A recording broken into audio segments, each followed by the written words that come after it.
soldats du Tchad, mes chers frères d'armes, distingués invités, je voudrais d'abord et avant tout exprimer le sentiment de grande joie et de légitime fierté qui m'anime d'être parmi vous cette nuit pour célébrer avec vous tous ici présents, mais aussi et surtout avec tous les membres des forces de défense et de sécurité en service à l'intérieur du pays ou en mission à l'étranger. La 15e édition de la fête des armées qui se tient cette fois-ci dans cette belle et accueillante ville d'Amgueras, chef-lieu de la province de l'Hérédie-Est. Il convient également de souligner que cette 15e édition de fête des armées, fêtée entre frères d'armes, dans la paix, la fraternité et la cordialité, une vraie bénédiction divine pour laquelle nous devons rendre infiniment grâce au Tout-Puissant. J'ai saisi cette opportunité solennelle pour saluer vivement la mémoire de tous les valeureux soldats du Tchad, membres de différents corps de forces de défense et de sécurité, éminents gradés ou simples soldats, connus ou inconnus, tombés sur les différents champs d'honneur. Aux familles, amis et proches des soldats disparus, j'exprime la totale compassion et l'entière solidarité de toute la nation tchadienne. Je rends un hommage mérité à ceux de nos vaillantes forces de défense et de sécurité qui se sont retrouvés blessés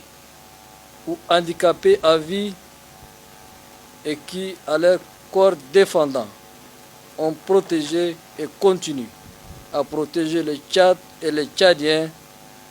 partout où cela est nécessaire. Je transmets mes pensées les plus fraternelles à ceux qui abordent les fêtes de fin d'année dans la solitude, la maladie, le froid, le désert ou l'éloignement de la patrie et de leur famille en raison de leur affectation partout au Tchad et à l'étranger pour veiller sur la sécurité de notre pays ou remplir ses engagements internationaux.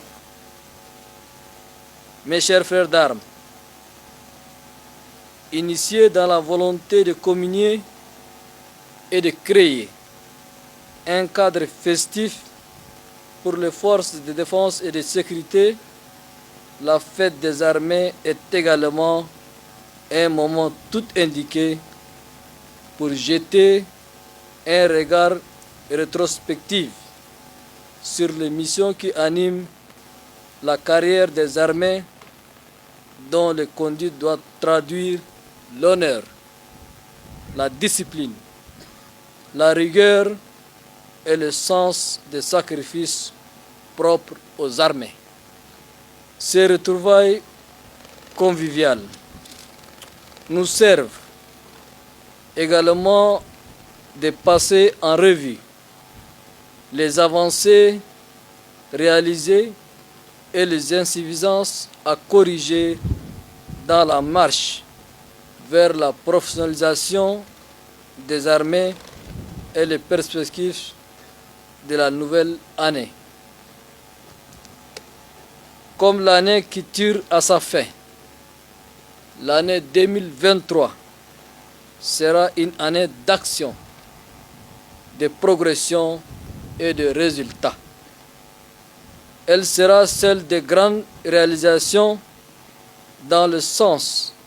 de l'amélioration des conditions de vie et du travail de nos soldats par l'aboutissement des réformes ambitieuses engagées.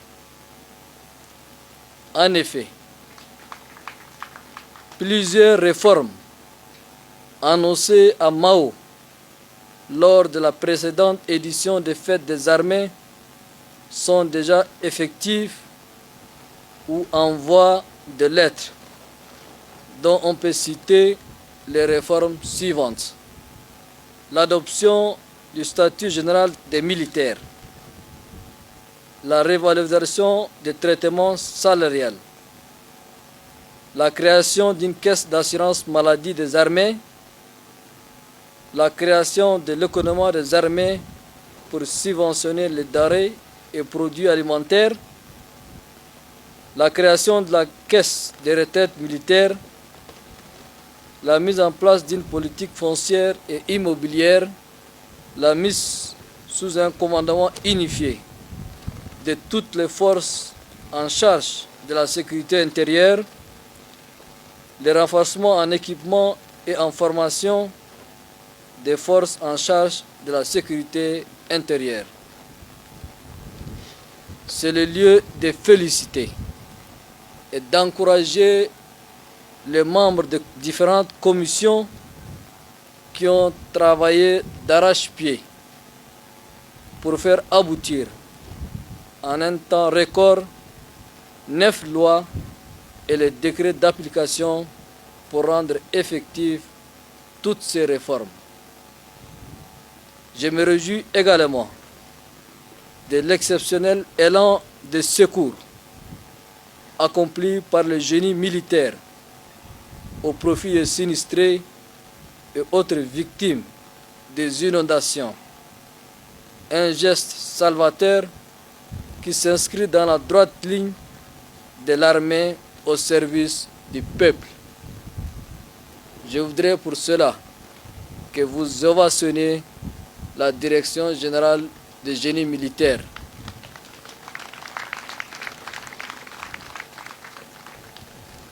Sur le plan institutionnel, nous notons pour la première fois dans l'histoire de notre armée la mise en place de la justice militaire avec la nomination des membres du Conseil supérieur de la magistrature militaire, de la Haute Cour de la justice militaire et l'installation de 3 tribunaux militaires pour juger les militaires coupables d'infractions des droits communs et des infractions purement militaires.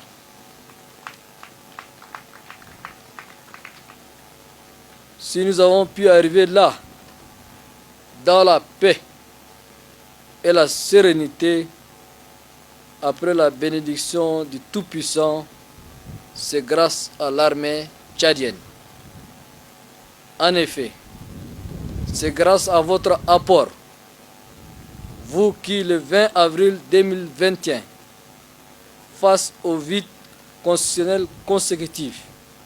à la disparition tragique du président de la République, le maréchal du Tchad, Idriss Déby Itno, paix à son âme, avait décidé de prendre en main le destin de notre pays. Cette décision historique a permis de sauver le pays du néant institutionnel, de la guerre civile et de l'anarchie, et de l'engager dans une ère de transition inclusive. Mes chers frères d'armes, je voudrais terminer en rappelant à tous les responsables des forces de défense et de sécurité l'impératif de faire preuve d'une gestion efficiente, optimale et rigoureuse des hommes et des ressources mis sous leur responsabilité. Je vous souhaite enfin une excellente fête des armées, une bonne et heureuse année 2023 à vous tous ainsi qu'à toutes vos familles respectives. Que Dieu vous bénisse, que Dieu bénisse le Tchad. Je vous remercie.